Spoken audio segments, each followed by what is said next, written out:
This is Rowena Dooley asking Sol citizens to report for duty.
Rowena Dooley asking Sol citizens to report for duty.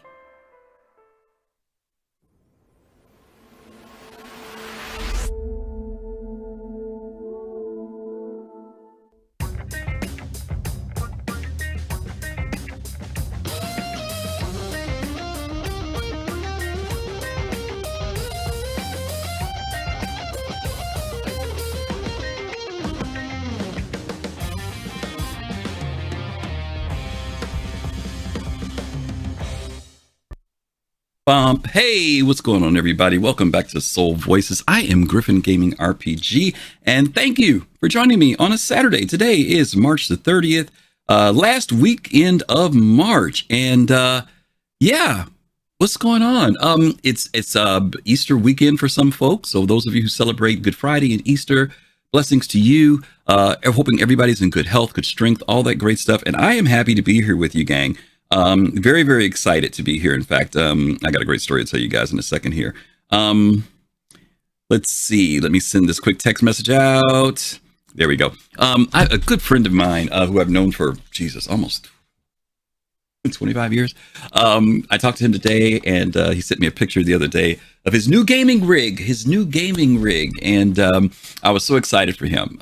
He signed up back for Star Citizen probably back maybe 7 years ago, and didn't have a computer that could run it, and so he sent me this picture of this brand new great computer he's got, and he is probably the first person I have formally invited to say, hey, you need to get into this game right now. It's my good friend I've known for a long time.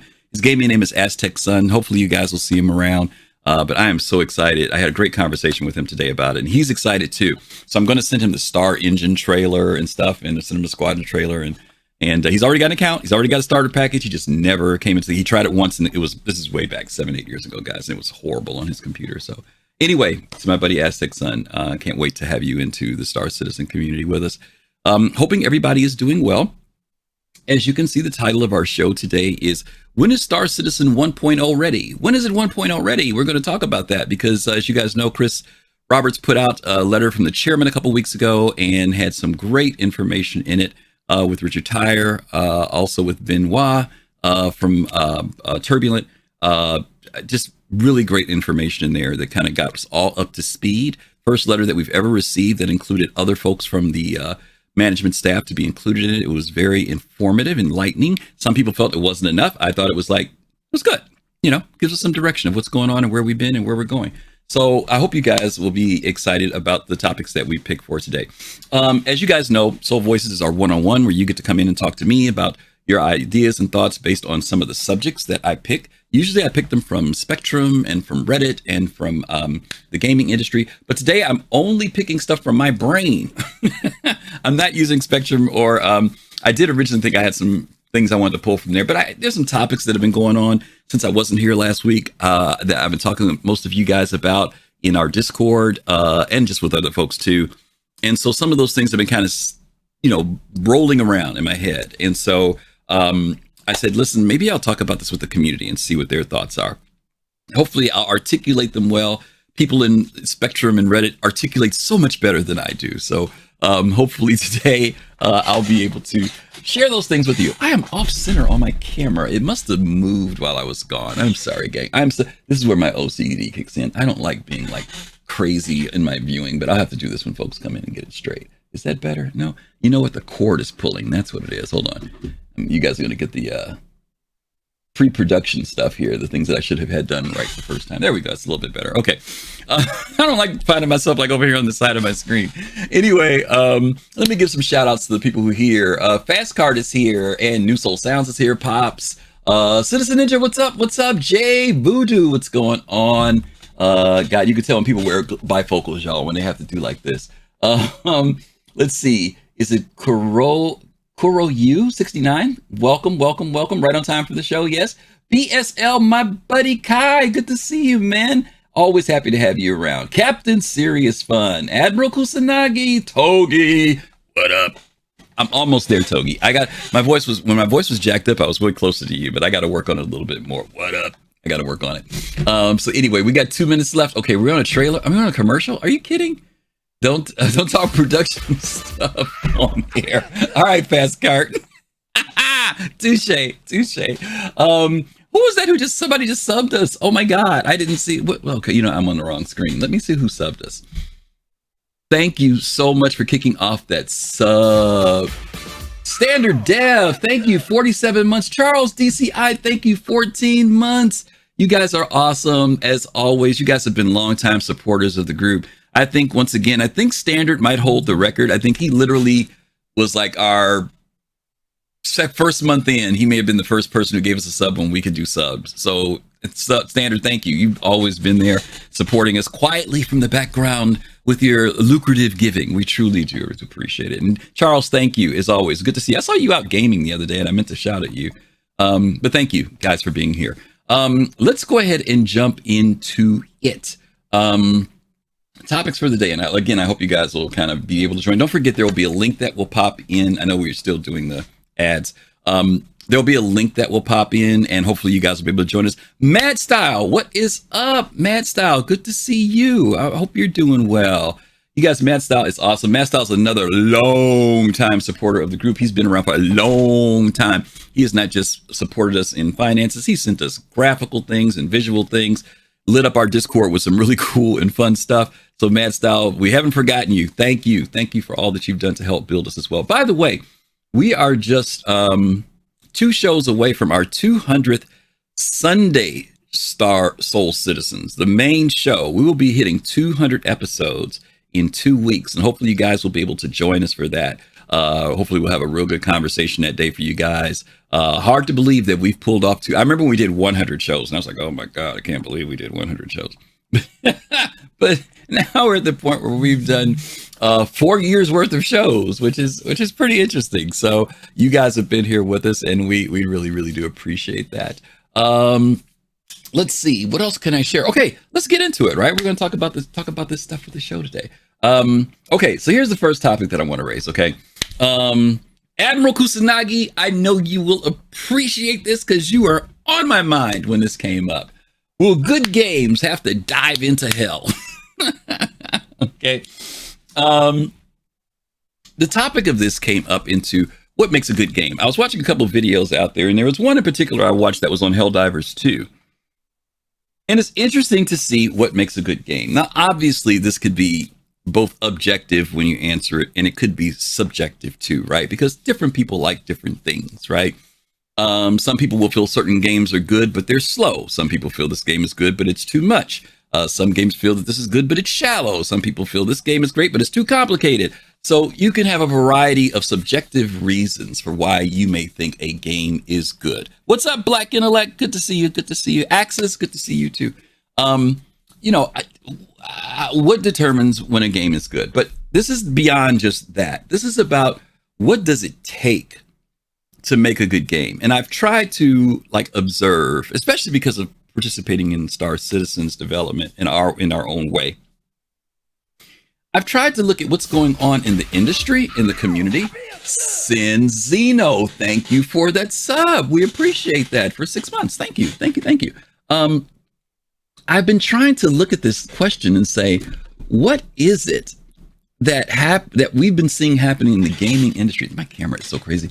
What are we seeing happening in the gaming industry that we see happening across the gaming industry, right? And, you know, you guys have heard the old guy say this before, right? I've been gaming for forever, like a long time, right? I mean, since Pong, okay? Since when there was no graphics on the screen and there was just text writing. That's how long I've been gaming.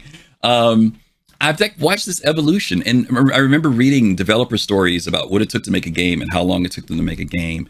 And I'm just noticing that within the last maybe 3 years, 4 years, actually longer than that, probably 5 years, games are taking longer to make. Now, sometimes games have taken a long time to make because the developers were not sure what direction they wanted to go, or they struck down something and started over, or maybe there just wasn't enough funding and it took a little while to get it going. But now you're starting to see that even well-funded companies, whether they're big companies who have a lot of money coming in, or smaller companies that have a smaller staff but they're consistently working, there seems to be like this thing that games are just taking longer to produce. Now, the tough part about that for me is this. Games can imagine working on something. I know this is going to sound really crazy, guys, right? But imagine putting your effort and your time and everything and working on something. And let's say it takes you 6 years to make it, right? And then you put it out into the world and the people like it, right? Or they don't like it. But let's say they like it, right? They like it pretty much. And then 60 days later, they've moved on to something else, right? They've gone on to something else, right? I mean, like tremendously going on to something else, right? Like maybe 80% of the people who were liking this thing a month, 2 months ago don't even mention it anymore and have moved on to something else, right? And it's kind of like, wow, that's like the way the industry is now. You know, it's like before it might have been taking 2 years, 3 years, you work on something. Like when I was coming up, I mean, some of you guys know there were games that, back in the day, it took them a couple of years to make them, but those games were still being played like 6 months later, right? 8 months later, a year later, or people would return back to the game and play it again, right? But that playability thing is kind of diminished, right? It's not like there anymore. And it's like the game gets played, you enjoy it, and then you move on. Now, don't get me wrong. There are some games that we continually come back to, particularly things like MMOs, right? Like you might stop playing for a while, but then you come back, or you hear there's some new updates and you come back. But a lot of times a product comes out, and then after people play it for a while, they move on, unless there's something that really draws them back into it, which, mind you, on the developer's part, maybe they continue to add DLCs, or they expand it, or they add new updates, and that can kind of maintain some kind of base group of people who will play these games. But anyway, I want to get back into this title. Will good games have to dive into hell? So I got it, yeah, Admiral? Hell, dive, hell diver. Okay. So let me read to you what was a quote. Well, this is some information. I'll get to the quote later about the Helldivers thing. Helldivers spent nearly 8 years in development with Arrowhead Gaming Studios and their CEO Johan Pilstead. Now they're a small company, guys. They're not a big publisher. So don't look at them like they're Bethesda or Sony or something like that. They're relatively small. Reveals that the shooter was in the works for 7 years, 11 months, and 26 days. So almost 8 years. And then here's some other games that a lot of us are familiar with that we've heard about, or maybe played, or we're looking forward to playing. And so I kind of want to talk about this a little bit and say, Hello Games. Oops, I spelled that wrong. Oh, there's my OCD again.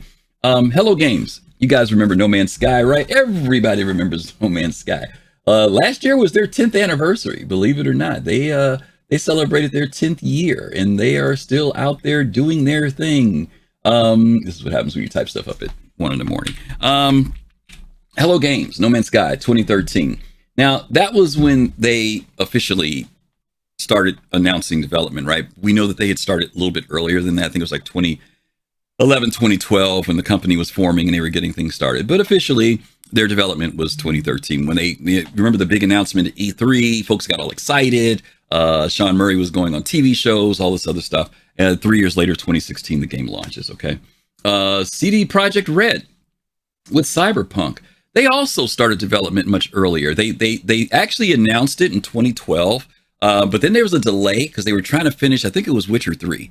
They had a lot of their resources going toward that. There was still some people working on it, but it really wasn't like an all hands on deck thing, right? They were really kind of focusing in on that. And then after that, they moved on and went start doing Cyberpunk. And then we know Cyberpunk released finally in like 2020, but it launched out and it wasn't really completely there. Everything wasn't there. So they had to work on it a little bit more. And as you guys know, last year, their big update came out, which was, I think, their final update, but they brought the game to where they really wanted to see it at. So if you say from 2016 to 2013, the full team development, it was 7 years for them to get that game where it was. But mind you, they started earlier. 2012 was their announcement. They started putting down foundational stuff. Okay. Bethesda with Starfield, in the words of Todd Howard, 25 years in the making. We know they weren't working on 25 years ago, but he says it was in his mind. It was something that he wanted to do. He wanted to break into a different franchise outside of what he'd been doing with post-apocalyptic things like Fallout, the medieval stuff, the fantasy stuff like Skyrim. And so we know that their team started hard at work in 2016 on that game. Took them 7.5 years. Todd Howard, and you guys heard me mention Todd Howard's quote. He said he got 3 years into it. And he said, now I know why people don't make games like this, right? But he puts it out last year, September, right?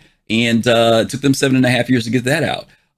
Arrowhead Games, we just talked about that one for Helldivers. They started on that in 2016. Once again, took them 7 years, to get this game to where it was, almost 8 years, they said, to get this game to a place where they would finally put it to release.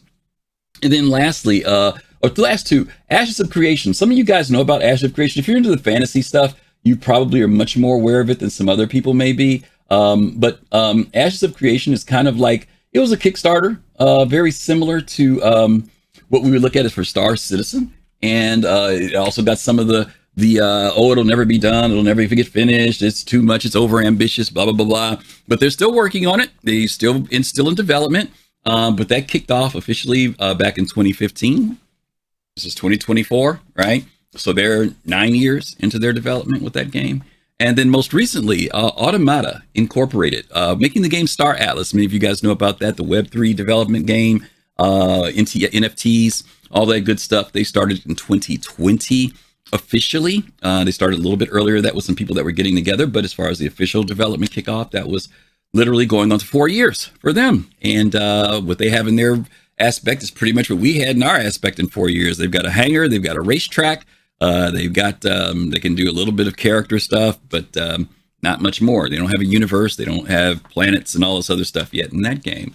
So that's the this whole piece on this one. To my question to you guys is, as we're approaching 3.23 imminently, and as we are getting ready for 4.0, and as we are looking forward to 1.0, my question is gaming going to continue to have to do this? Is this going to become, is this the thing?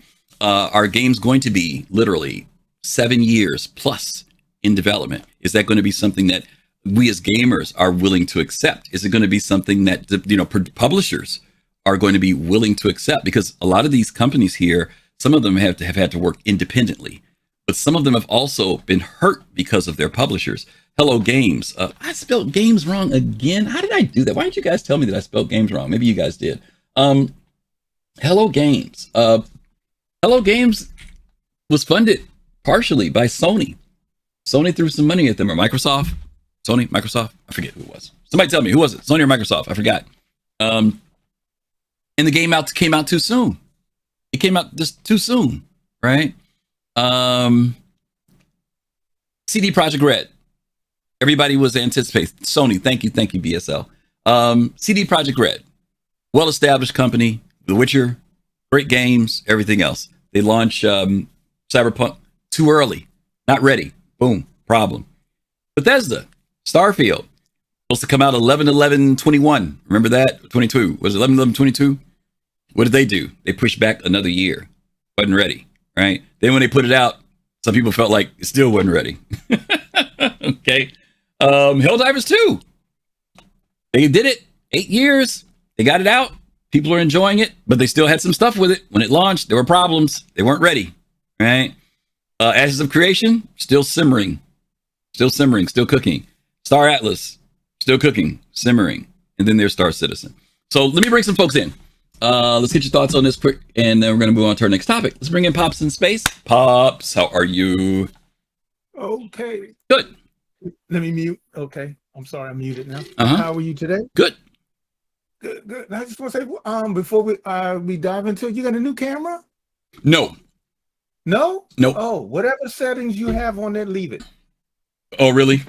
Okay. Yeah. It looks good. The color What looks happens is, you know what it is, Pops? This is the same camera. The problem is, why are you moving around? The problem is, I have a big bay window right here, and when it's sunny out, because of the time changing now, everything, it washes me out, and I can't get the right balance. Even though I have two great big lights here, that just makes me washed out sometimes. And then, like if the sun goes down, like right now the sun's coming out, right? So I'm going to get brighter. But then when it's a cloudy day, it's more balanced. So it's just weird. That's all. So thank you for noticing that my color balance is crazy sometimes. I appreciate that. For some reason, you looked extra good. All right. Well, thank you. There you go. Okay. Let's now I forgot the question. Okay. Well, the question was, will games have to go to hell? Will there have to be this process now that it's just going to take longer for games to be developed now? We're not going to be talking about 3-year development, 4-year, 5-year development, but maybe now we're looking at 6, 7, 8, 9, even 10 years of development for a good game to be produced. Because all these games are pretty good, but they all suffered from this issue of time. You know what I mean? Right. This is my opinion. I think that, and in part, okay, open development, whether it's good or bad to some, was something that was introduced. I don't know who the first one did it, but the first one that I know of was Ashes of Creation. And it causes, as well as good for some, it causes anxieties for other. And I think game development has been there. We just haven't seen it. Okay. The background of the starting of the first flip of the light switch, right, and bringing in the desk and all like that, like we did with Star Citizen and Ashes of Creation, because I've seen them move from office to office. I've seen them change staff, VPs, and all that. So the other part that takes the longest is building assets is one thing. Building the software that's connected to gameplay, to content. I'm going to kind of reference this to Ashes and Star Citizen. The amount of what Star Citizen wants for us to do is a huge undertaking, which is why I invested in the game, why I believe in the game. And Ashes of Creation, not quite as deep, but they are trying some new things that's never been done before. So do you think? Do you think that this is going to be the norm now? That it's just going to take more time now, or do you think it's still that these are just rare occasions that games take 7 to 10 years, and that it'll still stay like more 3 to 5 years for games? Which one do you think it's going to be, or do you think it's both? I think it is a matter of choice. No. It's not, I'm asking about choice. I'm asking you, do you think the industry will as these games, mind you, look, these are mostly big companies. Only a couple of these are small. Only the one who did Arrowhead is small. Okay. My question is, do you think that AAA, let's use the term AAA games, big publisher games, are going to continue to take this type of time? 7 years plus. I think so. Okay. I think so, because they are going to follow the leader. Okay. All right. That's fair enough. I got your vote. Okay, buddy. Thank you much. All right. Let me I'm going to bring in Kai next. I don't know who was here, but Kai hasn't been here a little bit. Hey, Kai. How you doing, brother? How you, man? I am fantastic. Great. All right. So I guess I'm going to go with a different way than Pops on this one. Okay. I strongly believe that we are right on the cusp of a major wave of innovation with regard to AI programming. We saw it a little bit with Power World, and people were both like dismissive of the ability to leverage AI with Power World, but were also, at the same time, it was a massive success based on an amount of, how do I say it? The ability for them to churn out things. I think we're with what we're seeing in the advance of AI and being able to automate a lot of different programming things, and what we're seeing being able to tie that into the new chips that NVIDIA is putting out. I don't know if you saw the thing they just put out last week, but it's like they are going to 1,000x their ability to brute force these AI things, and you put those together with tool sets like that. What is that? Something 5? What's the game engine everybody's making everything in now? Unreal 5. Unreal. I think we're literally. I think we're maybe 5 years away from literally being able to say, Griff, you'll go to your computer and say, I want to see something that's sort of Lord of the Rings like, but that stars a young gay black woman who is learning about her, like, whatever, and the power of friendship, whatever. You could throw out like some themes and some whatever, and it will literally make a movie for you, tailored to you. It'll, like, we're at a point where, like, shit's just gonna go off the rails. Well, let me share something with you now. I'm in filmmaking. That is out now. There is a program called, I can't think of the name of it. What it does is exactly what you said. You say, I want to have a medieval theme based on this, that, and the other with dragons, And what it does is it literally uses algorithms to pull from a resource of a database of nothing but, basically what would be nothing but stock footage, right? And you can specify, African-American female, 28 years old, blah, blah, blah, blah. And it literally creates a movie trailer. It is amazing to see. Now, like all AI, like when you use chats and stuff now, right? Sometimes it's a little off, right? But what it does give you is a foundation that you can work from and tweak from. Sure. So to your point, Pal World they say it took about 3 years for the development of it, but it's still early access. And the question will be, when will they consider it like final product, right? Will AI do exactly what you're saying, speed up the entire process? But we did think that about procedural generation back in the day too. And we found out that it had certain limitations too. So go ahead, to your point. What I'm saying is, I think we're maybe 5 years away from you. As me as a person. I got being you. able to go to your computer and say, you will have an assistant I can create my on your own desktop. I got that'll you. be, Griff Wiz 2000, and you'll say, hey, I would like to see Harry Potter, but I want Harry Potter to be Icelandic teenage boy, and I want you to throw in cool cars or something, and it'll just, and I'm not talking about a 60-second clip or a 10-second clip, or I'm talking about it'll make a whole movie. And when we get to that place, I think we're going to have, then I will be able to live out my ultimate fantasy. I'll go to my computer and say, I want an MMO that's in the BattleTech universe that has all of that stuff.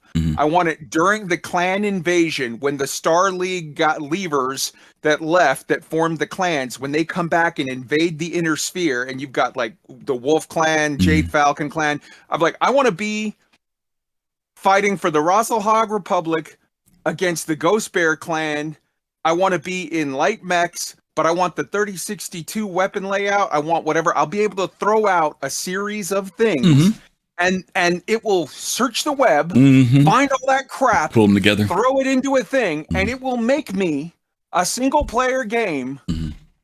Like, we're at a point now where I think if you were 10 years from now, if we all are around post this election, if we survive as a planet, we'll be at a point where 10 years from now, you'll make your own games, and not only will you make it, but we will have curators that will, like, people will say, like, oh man, Griff makes the best games. Oh man, Fast Cart makes the best race games, and Griff makes the best medieval MMOs, or turn-based, and Boss Lady B makes the best crafting, survival, whatever. And you'll be going online on Discord or whatever it is, and you'll be pulling up people's whatever, and it'll be curators of content mixed with AI, mixed with computing that we can't even comprehend right now, will be making shit bespoke for people exactly how they want. Well, we'll have to have a whole, there's a whole ethical conversation about AI right now, right? Oh, yeah. And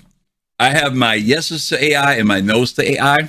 So we'll have to have a conversation later because, oh man, we could just, I'm going down my Forbidden Planet role, right? And we'll talk about it later because I would love to have this conversation on the show one day because I'm curious as to the advances of technology and how the advances of technology make the world better and make us dumber. So not your example, but you're going in a direction of like, I'm going to find out where the balance is between when it advances us and when it makes us dumber. All right, let's hear some smarter people than I tell me better ideas now. I'm out. All right, buddy. Thank you, Kai. All right, let me bring in Admiral Kusanagi next. Admiral, are you there? Yes, sir, I am. There he is. Afternoon. Oh, I just want to say that I'm here for democracy and freedom. Freedom. That's right. So what are your thoughts? Oh God, you can get me in a tirade now with Helldiver. Listen, all those games are like suit certain people. Like my issue with like Starfield it looked like Fallout 4, which I played a lot, and Fallout 3, and they weren't kind of doing anything different. They were just kind of turning into like a space version. I look back at like Elite Dangerous, how they were like we're going to do ships first, and then we'll do ground, people, FPS stuff later. And that really went to bite them in the butt, now, because now when we see Star Citizen taking so long and putting the structure going, from the ground up to how we have it now, and people like back, like 5-10 years ago were like, oh, Star Citizen, crap or whatever. They don't know what they're doing. ED's the way to do it. Right. And now they're kind of like shooting themselves in the foot. Like maybe I was wrong. So, do I think it could be AI in the future? Sure. I don't think I'll be alive to see that. Maybe when I'm like, in my retirement home, I can punch something up and there I go. I get Helldiver 76 or whatever. Or Star Citizen 76. I think it will take a long time. And I think that's because of what it takes to be putting these games together. Now, when we look at like the Star Engine, could you use the Star Engine to kind of jumpstart your studio and take off like 2 or 3 years? Sure. To get that lore set up, to get that background information you need, to create something as strong as Star Citizen looks like it is, like in terms of like the guts of it. I think it takes a long time. Helldivers 2 is a pretty simple game, but it does what it's designed to do. Really, it does it well. It does it well. Yeah, absolutely. Like just the jumping mechanic, like sets me off. Like wow, like why? I wish Star Citizen had this. Like just to jump to the side because it's a really fun game. It's hard to describe because I have played Star Citizen 15, and there's a lot of stuff in that. It's just like everything. The action is really fast, and that's what I'm looking forward to in Star Citizen. So how do game studios create that level of excitement over the course of a long time is the question. So do you think that games now, and I'm going to keep it, mind you, I'm going to keep this in context. Arrowhead Games is the only small studio on here, right? Even though it took them 8 years, they are a very small studio, right? But these other studios are, fully productioned big studios. Hello Games was small too when they started. I shouldn't say that. Hello Games was small. Do you think that this is going to be the trend though, that because players are more demanding, that also is going to become, well, if you're going to be more demanding, if you want more in your game, it's going to also take more time. You think that's going to be kind of the standard, or do you think, to Kai's point, will technology advance and keep it within a certain time constraint? I think if you're going to innovate, which Star Citizen really did or is doing, then it's going to take time to do that stuff. Okay, but if you're churning out the same old stuff. Starfields, it didn't innovate a lot. It just had the same mechanics and then put it into space, yet took a long time to do it. I know it was, held up and so forth. Right. I mean, if you look at this, it's the same time frame as Helldivers 2. Yeah. 2 completely different games. Yeah. And like 2 games that like one is not, I mean, Helldivers 2 is not everything works, like the guns work, the shooting mechanics works. So they did everything is like there's very few bugs in that game. I've seen a couple graphical bugs. I play that game a lot, and there's a couple issues when they did a patch and the arc guns would bug out the group play, so you have to get out of the game. But visually, I mean, I will say this: visually, Helldivers is beautiful. And you just raised the point that I didn't give consideration to, that Helldivers took the same amount of time as Bethesda's Starfield. Bethesda Starfield had 400 and something plus people working on it, and Helldivers was a very small studio, right? So the question becomes, why do you have that such disparity between those two games? Now, mind you, Helldivers is a different game altogether, and I get it. And Starfield is a much more expansive world, but it does make you question a little bit. What big studio with big money, small studio with less money, same amount of time, but they produce 2 different products that you can look at and see they're very, very different, right? And not because of style and genre, but I'm talking about as far as tech and development, And they're very similar at the size, the scope of the battlefield. Like you could, people are all pissed off that you could in Starfield you could only go so far, or you get off the map, or you have to jump in your loading screen ship to go someplace else. Right. Very similar to Helldivers. Like there's a map and you can't go beyond it because that's your quote unquote mission area.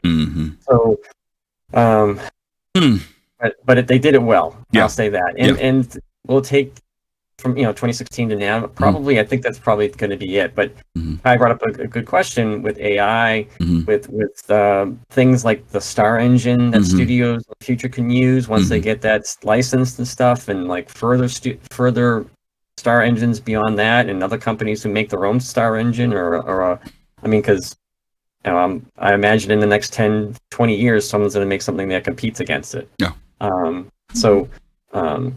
Okay. All right. Thank you, Admiral. Keep fighting for democracy out there, bro.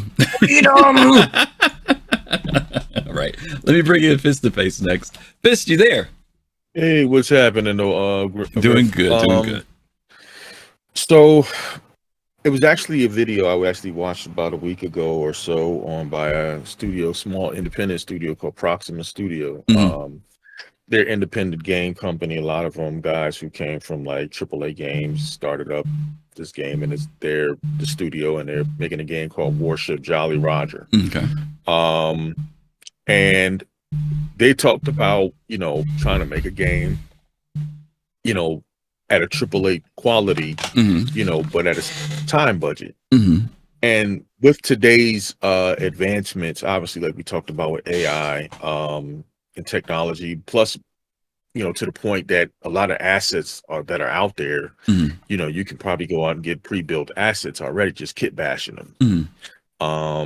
So I think to the point of the question, things will get faster to the point of, depending upon what do you call AAA. Now, is it AAA quality of like Starfield? Because Star Citizen is like in its own hemisphere. You know what I mean? To the point of like with Captain Serious Fun's video on that. That's I think he called it a quadruple. Or a quadruple a video game standard. So if you're trying to talk about something like that, then we're gonna need to wait for Star Engine to come out. Because that's what's going to help you to get started to be able to do something like that. If you want to have an MMO medieval game on a planet, where we don't have that. Most of the time, what do we have? Playing in Mortal Online, we just have a map, right? A continent, maybe, right? Okay. If that, even that, what I mean. So do you think that this is going to be the standard, that even Do you think that the technology is going to help reel back the time so that these games don't? Because without the technology, these games seem like they're taking 7+ years to make. Do you think that, to Kai's point, that maybe the technology will help reel that in some, or will the demands of players just kind of continually slowly, because this has been a slow creeping up of time. It didn't happen overnight. Will it just be a slow? And by the way, y'all, yes, that was my phone buzzing. I can't believe you guys heard it. My phone is sitting way over there and it vibrated my desk and you guys heard it, which is funny. So do you think that that's what's going to happen with the time factor, that it is going to creep up, or do you think the technology may reel it back some?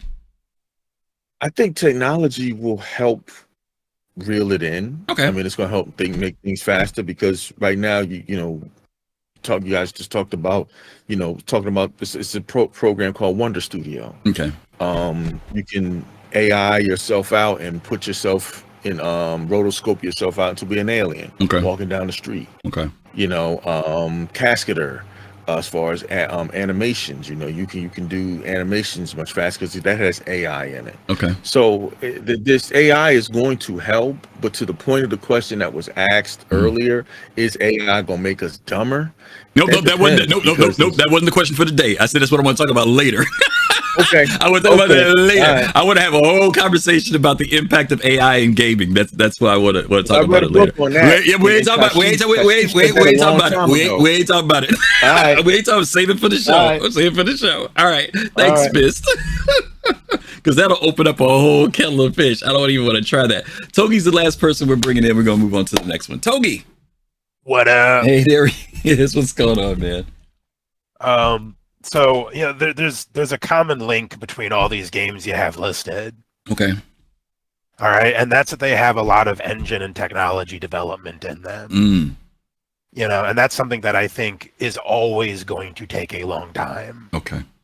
All right, so No Man's Sky was built on a proprietary engine. Mm-hmm. They had a very small team, right, and built an entire game engine. Mm-hmm. Like, that's no joke. That Right. takes a long time. Yeah. Cyberpunk had Red Engine. That's their in-house proprietary engine Mm-hmm. that was built for The Witcher. And Yeah. then they had to retool it for Cyberpunk and Yeah. had problems. Mm-hmm. Bethesda has Creation Engine, and Mhm. it's Creation poop 2. and it's old. Mm-hmm. All right, Helldivers 2 is made on a Discontinued an engine. abandoned, Right. a discontinued Swedish engine. Right. It was discontinued 2 years into their development. Yep. So again, Yep. no wonder Yep. it took them so long. That's a good And point. even with Star Atlas analysis of creation, Mhm. they're using Unreal 5. And they're developing They have that a out. lot of technology to That's develop. right. That's right. Good point. And that's something that is always going to take forever. But there's Yeah. a lot of games that don't take a long time. Yeah. Yeah. A lot of the sequels, a lot of the From Software stuff. Yeah. They've been using the same engine forever. A game like Elden Ring took 5 years to develop. Yep. Yep. And that's an absolute masterpiece by Mm-hmm. by any metric I've seen. Mm-hmm. Mm-hmm. And I think that I think as the standards of what we want in a game Mm-hmm. increase, Mm-hmm. those that tech debt to Mhm. make something new Mm-hmm. is only going to get larger. All right. You brought the point home, Togi. Thank you much for that. Thank you. All right. Listen, Togi hit it on the head. These examples were not just picked randomly. They were picked to show, and to kind of, sometimes when we're in a bubble, we only see what's in front of us. And sometimes when we look at Star Citizen, that's how we kind of look at it.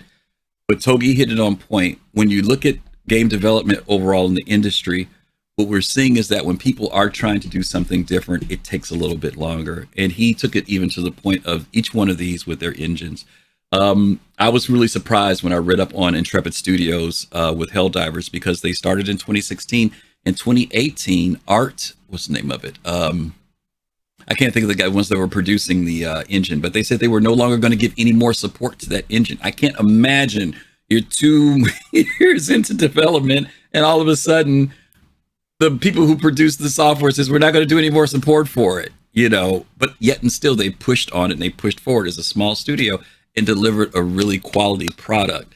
So that becomes the other question too. Can you deliver a quality product? In some of these cases, we saw that because time wasn't given, no fault on the developer's part. Most of it had to do with the publishers. we got a product that we weren't satisfied with, or wasn't, maybe it was 80% there or 70% there, or even 90% there. The issue was not, could it be done? The issue was time. Okay. So anyway, thanks Togi for bringing that home, because you saw through the smoke and hit the point that sometimes it just takes a while to do these games these days. Okay. All right, let's move on to our second one here. Yeah, I'm going to go back to another game. Yeah, I'm going to go back to this other game here. Here we go. What is Squadron 42 worth? We've had this conversation a little bit on the show before, but not in depth. But we're going to allow you guys to go in depth today. We've talked about it in the Soul Citizens Discord as a group from time to time. But what's Squadron 42 worth? And my question to you is, most of you have seen the Squadron 42 trailer. Most of you have seen the Star Engine trailer. Most of you are following the development of Star Citizen. And my question to you is, after you take all that into consideration, all that stuff, what would you look at Star Citizen being worth? Now, I'm saying this because of this article that I came across. And some of you remember just recently, we had another game that stirred the pot. People got really worked up over. And it was Ubisoft's Skull and Bones, right? And Ubisoft, this was an article that I think Fast Card will put the link in for you guys. There's a link there from the article on this. Ubisoft says that Skull and Bones' size justifies the price. Because evidently there were some people who heard that price and they were like, holy smoke, are you serious? Skull and Bones was $80 or $90, 80 or $90, I forget now. So here we go. It says Ubisoft CEO Yves Guillemot, I don't know, I hope I'm not pronouncing it because my French is terrible, is 40 years old, justified the $70 price tag of Skull and Bones, emphasizing its status as a quadruple A game, quote unquote. Despite incorporating live service elements like an in-game store or a battle pass or seasonal events and premium currency, the game reportedly cost $200 million in its what? Decade-long development. And Ubisoft does not expect it to break even. $200 million, 10 years. 10 years. Okay? $70. For those of you who played Skull and Bones, I got to play it during the promotional period when they had it out. They had it out that weekend. You could download it for free and play it. And it was interesting. I got into it a little bit. Oh, this is kind of cool. But then the more I played it, the more I saw things about it that was just like, I don't know how long this is going to keep our attention, for a while. Wasn't really sure. Wasn't really sure. And as you guys remember, about a month ago, folks were all over Skull and Bones, right? You saw it, everybody was streaming it. And I don't think I've seen any of the people I watch playing Skull and Bones recently. It had a lot of fluff and it was visually okay, but man, the more you did it, the more you realized it maybe wasn't all that we thought it was. So those of you who want to come in and talk about Skull and Bones, and really it's not about Skull and Bones per se. If you played Skull and Bones, you can talk about it. But if you didn't play Skull and Bones, my question is, this CEO said, Skull and Bones is going to be the first quadruple A game. Mind you, Captain Serious Fun, one of our good friends, had said that a few weeks before that, had said that Star Citizen may be the first quadruple A game. He got a great video out on it.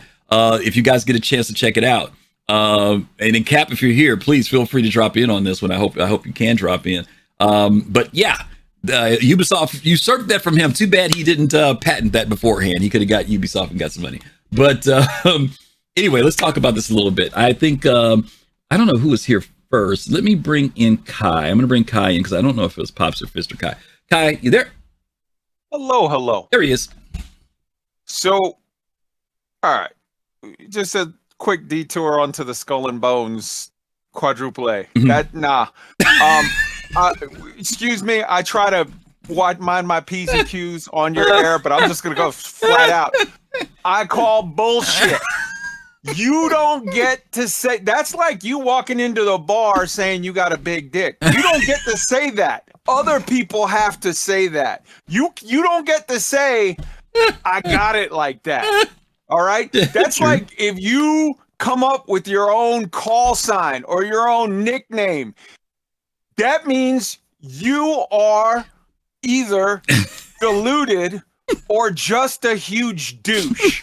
That's not no, man. Mm-mm. Yeah, it was a little bit on the egotistical side. When you grant say that. I got that quadruple A first ever, that tells me you got a teeny weeny and you're compensating. Okay, so let me ask you a question. Do you think that was a marketing statement? I mean, do you think he did that because he knew and that was the way to push? Okay.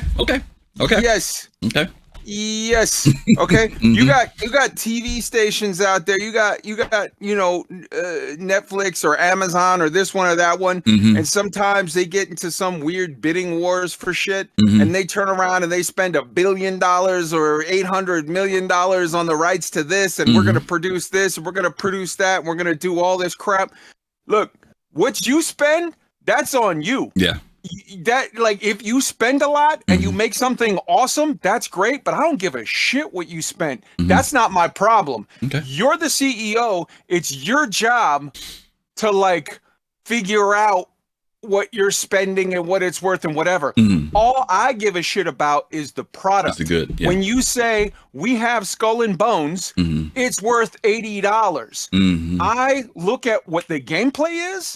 I look at, like, the scope of it. I look at the enjoyment that I can get from it. Right. And I decide if it's worth $80. The fact that you spent $100 million and 10 years on it, that's not a me problem. Right. That's a you problem. Right. I'm not in the business of expenditures. I'm in the business of playing games. Right. If I pay my $80 and the game is good, I don't give a shit if you started working on it last Tuesday and spent $4. If I get my money's worth, I'm happy. If I don't care about all of your expenses. Yeah. That's your problem. I ain't buying a DeLorean. Good point. So, and I know you I know you have a number in your head because you've shared it with us before because we started on this back a few weeks ago. Squadron 42. Yeah, where are you? What do you think about it? Yeah, because let's give some people some background.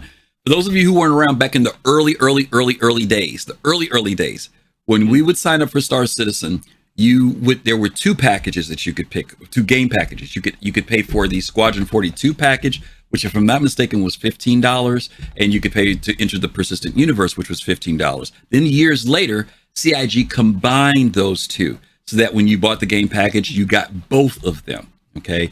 And then, as you guys know, a little over a year ago, CIG removed the game package for Squadron 42, which I think was it $30? Was it? Do you remember? I think it was 30. Yeah. And they removed 30, it, 35, right? Something like that. Yeah. So they removed it, and then people started a bunch of rumors. Oh, they're not going to finish Squadron 42. But we said on this show that no, they've taken it down, and the next time we see the price for it, it will be when the game launches with the release price or pre-order price, whatever. So Kai kind of kicked this off a few weeks ago, and it stuck in my head. I said I'm going to come back to it over time, and we're back now. So Kai, you go ahead and give us your thoughts about, based upon what we saw with trailer and blah blah blah blah. What do you think it would be worth at this point? So again, this is where it gets a little weird because it's like, what it's actually worth, we don't know. And anybody that tells you they know what it's worth right now is full of shit, because you have to wait and see when the pre-release stuff comes out, when we start to get more details. Right now, what we've got is the fluff, the marketing. Anything can look good in the marketing. Exactly. It's like a cinematic, right? A good cinematic or a good movie trailer. Yeah. For me, games like this, I think it's more about, don't be dumb and buy it on day one. I'm getting for most things these days. I've already got Squadron 42, but most games nowadays, I'm not about that pre-order life. I'll wait and see the day of launch. I'll go and see people streaming it. I'll look because that was me with Skull and Bones. Oh, that sounded awesome. And then you see people playing it, and you're like, oh yeah, that's a pass. Yeah. So what I think, if the game is as good as I believe it will be, I believe the game will be worth 80, but I believe that CIG will shock people with some brilliance and sell it for like 55, 60 as the first taste is for free drug dealer kind of thing of, we're going to get you in for 55 with this, and we're going to milk you for thousands afterward. On Star Citizen back down the road. That would be smart. That would be very smart. But to say what's it worth right now, it's like, what's it worth? Well, the thing in my mind, the thing that like I'm building up that it could be, that could be worth a lot. We could actually see it on launch and go, oh, this is worth $20. Or we could see it and go, God, this is worth $200. Like, right? Who knows, man? Yeah. Who knows? It's like, never believe marketing hype. Everyone's lying to you. Yeah. Yeah, because their goal is to sell the product, right? Yeah. And it's not sold based upon after we play it. It's based on being sold before we get to play it. So those are good points. All right, Kai. Thank you much, brother. I'm out. I love the bar joke. Thank you. Okay, let me bring in I think I'm bringing Pops next. Pops, you there? Yeah, yes I am. Yes, sir. What you got? Okay, this is my and I'm gonna say me and Kai are basically on the same page. Okay. I have a little twist. Okay. To mine. I'm gonna say it's about $80. Okay. And I agree with Kai on this part. I think they should give a not necessarily a discount, but I think the game should come out at $40 and shock everybody, because Okay. I think it should be not a loss leader. Mhm. What is the like when oh man I worked in retail for years. Now I forget the name. You know how when you put something it's really cheap Yeah. to bring the people Bring in the store them and in, they yeah. buy something else. Okay. I think right. Squadron 42 to me, I think that should be the idea. Okay. Bring That's them a in piece of on marketing Squadron 42, right, and then let them come into the game for the and persistent universe. for that starter package, another $40. So $80 ish. Okay. All right. All right. Sounds good. All right, Pops. Thank you. All right. Let me bring in Fist to Face next. By the way, don't forget, guys, you can click on the link and you can join us anytime if you have some thoughts about this, about where Star Citizen should land when it launches, when the official game comes out. What do you think the pricing should be? Fist? Damn. They took the words out of my mouth. Okay. So which number are you going with? That's what I think so too. Okay. I think that's what, where Squadron 42 should do. I mean, as far as what it's worth, in my opinion. Mm-hmm. I mean, the amount of work that I've seen them put into it and from CitizenCon and everything else, I think it is worth a good $60. Okay, so you're going now. Listen, I want to round out. You're saying $59.99? Is that it? Because it's always something 99. So is that where you are with it? $59.99 for a launch? I would say for amount of for what they shown. Okay. I mean, Okay. And the play now, like I said, if they do the route of, hey, look, let me kind of get y'all in on a 2-for-1 deal, kind of bring the folks in and say, hey, look, you can buy this. Now you buy this. Now you start getting the train running. Now they start buying entrances and you know what I mean? They make more money that way, but okay, I get it. All right. Fair enough. All right, Fist. Thank you, brother. Yeah. All right. Let me bring in Admiral Kusanagi. Admiral. Hello, sir. Hey there. So let's go down. So we have like over, I mean, we say like 5 million or whatever right now. Accounts, right? And I would say about 4 million of those may have the package already. I think it was that's a big jump. What was the because remember they stopped including Squadron in packages. You had to buy it separately after about 5 years ago. So I think you and I talked about this before. 5 million on the website. I say there's about 3.5 to 4 million of those are originals. A lot of them are duplicates. People got 2 and 3 accounts, right? So let's say this. Let's say like 3.5 million of the people are literally individual accounts, something like that. Maybe 4 million. I'll even say 4 million. But I know a bunch of those are. I've got 4 accounts. I can tell you that right now. Well, how much? Okay, so say we say 2 million of those people have Squadron 42 already, right? And Okay. they probably spent what, $40 on it? Is that the package? The original, see, it depends. Like I said, when I came in, they gave you both, right? And then they separated them where it was like, I think there was $15 each, whichever way you wanted to go. And some people didn't buy Squadron because they figured it was so far away, I'll deal with it later. I just want to get in the persistent universe. And then there were some people who did, want to get both of them. So I want to say the highest that it went to. Does anybody remember what the exact price was Squadron was before they took it off the website? Because I honestly have forgotten. Let's say it was $15, right? So 15, if you had 2 million people, that bought it at $15, $30 million. So they put $30 million in their bank. Sale said it was 45. Yeah, the chat's saying it was $45. Okay, so I mean, I could easily just switch that up, but so it's going to be so if it so if 4 million people will say half of that at $40, you're looking at $80 million, right? Because 40 and 4 million is 100. Okay. I think it's going to be between $80 and $100. And even if we sold like just 4 million copies, like additional copies, at 80 million, you're looking at $320 million. Yeah. We look at like past games that sold, like Mass Effect 2, which was kind of like a niche game. It came off it. That sold 6 million copies. Fallout 4 sold 12 million copies to stores, and they actually sold 1.2 million onto Steam in 24 hours. Elden Ring sold 16.6 million. Cyberpunk 2077, which we saw had a lot of problems, sold 20 million copies. The Witcher 3 Wild Hunt sold 40 million copies.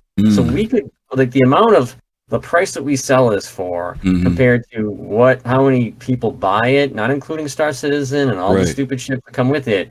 I mean, we're already over what we made right now.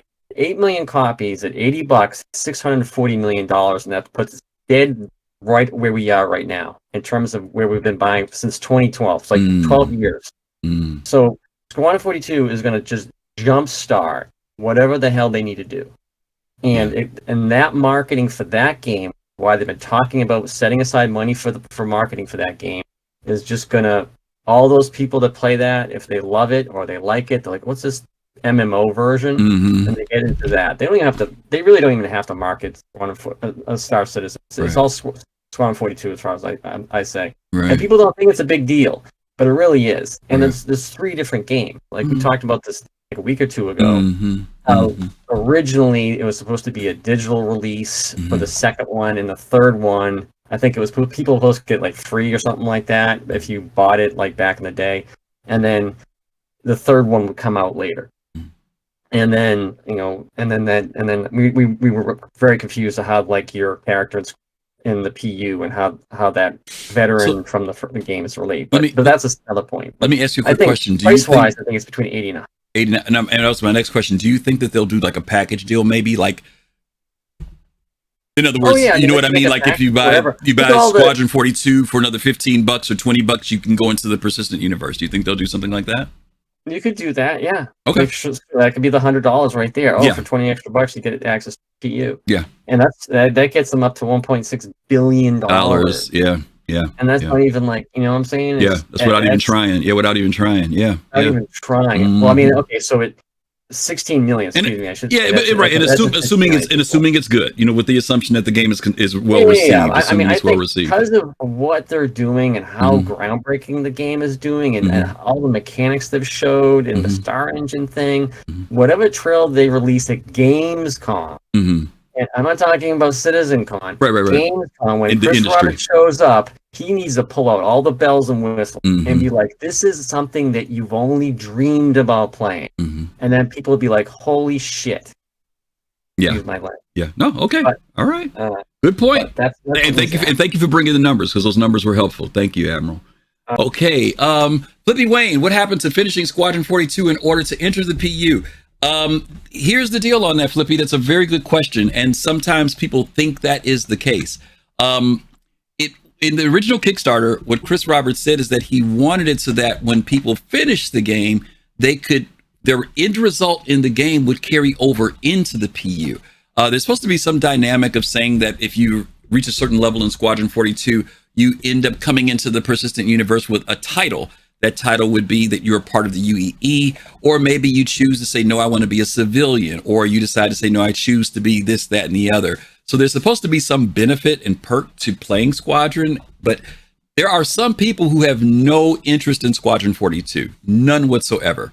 So all they want to do is the MMO, the PTU, the PU side. I'm sorry, I shouldn't say MMO. The persistent universe. They don't even care about playing Squadron 42. They're not prohibited from coming into the game. They will have to come into the game. And for example, the CIG says that, like, let's say, for example, I want to become a part of the UEE, but I don't want to do anything in relation to combat or fighting.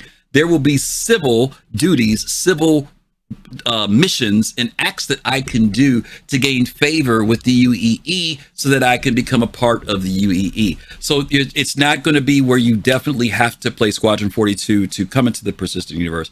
But what Chris did say, and we've been having this conversation recently too, is that it is imperative that we see that these two projects are working together. Some people will say, well, why don't they just put out Squadron 42 and they can just work on the persistent universe later? We're going to talk about that a little bit in our next chapter. But the reality of it is that they both have to come out in tandem to each other. Because to your point, Flippy, Chris wants us that if people play Squadron 42, once they're done with that, they can enter into the persistent universe. But the persistent universe has to be working. It has to be what Chris Roberts called in his letter from the chairman, a commercially viable release.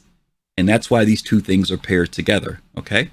Ad break in 30 seconds. Thank you, Admiral. I appreciate that. Let me bring in Togi. Let's get Togi in. And then we'll bring in Fast Card. Togi. What up? Here he is. What's up, bro? Oh, what up? You. They're just going to release Squadron for whatever the industry standard price tag is. If the industry standard is $70, that's what it's going to be. If it's $80, that's what it's going to be. They're not going to discount the game in hopes of getting more money when they can just add a discounted game with a starter pack and just guarantee that they're getting more money. Okay. So that right now the industry standard has kind of been fluctuating, right? Sometimes it's as low as 39, sometimes as high as 79. And I'm not talking about any premium or deluxe packs, right? I'm just talking about just to come into the game. The industry standard for a AAA game right now seems to be going to 70. That's also $69. It's going to cement itself at 70 by the time that Squadron's out. Okay. And so I would price, put $70 on it being $70. Okay. $69.99. I've kind of taken the attitude of in between the 79 and the 59. That's kind of where I've been landing, is right about the $69.99 price. Yeah, I severely doubt that it would go to 80. Yeah, I feel like they'll go with 70 and then just try to pair it in with starter pack for the PU. Sell that for 130. Okay, and try to make the extra money that way. Okay. Do you think that do you think that they will do, hate to even say it, like a basic deluxe premium, or do you think they'll just do more like a game and then add on the persistent universe? Like, will there be a collector's edition, for example? Do you think they'll do anything like that? I think that Chris Roberts wouldn't not take the opportunity to make a collector's edition. Okay. I think they've got the infrastructure to do that, and he'll come up with something. Okay. I'm not sure what it would be, but I know I'll buy it. Okay. Won't we all? Okay. Thanks, Togi. All right. Let's see. We're going to bring in FC. I know Admiral said we had 1 minute left on the commercial. I know some of you guys are not getting the commercial. Some of you are, but hopefully we have most of you with us. FC, we've got FC with us. Hey, Carbon Tails. Q, what's going on? Good to see you. Hey, Q. Yep. So quick question before I get to my answer. But do you remember when the game shifted from 49 to 59? Because I don't remember when I. You mean games in general? It was like overnight for me. And like, when did it become this high? Yeah. You mean games in general? Yeah. Within the last 2-3 years.